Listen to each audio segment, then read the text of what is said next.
Hello guys and welcome back to my YouTube channel TechArts. So today I will show you how to activate incognito mode in your Google Maps application. And few days back this feature is available for Android and iOS platforms. So anyway, what is the use of this incognito mode in Google Maps?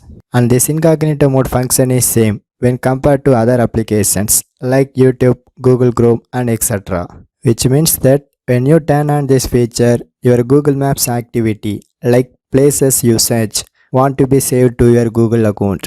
So due to this reason, you won't get any personalization ads via your Google Maps application. So if you want to activate this feature, just follow me friends.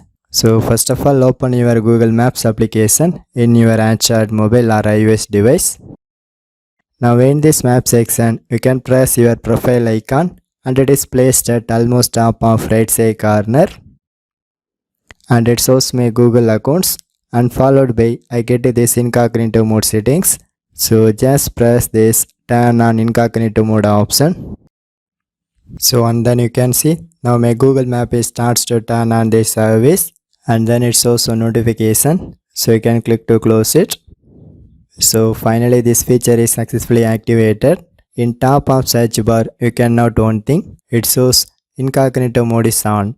So if you search any place in this section, your histories are not saved to your Google account.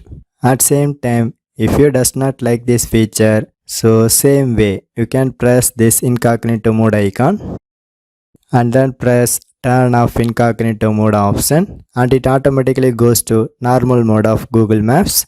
So this is the way you can easily enable or disable this incognito mode in your Google Maps application. For more tech videos, you can subscribe my beautiful tech channel TechArts, and thanks for watching.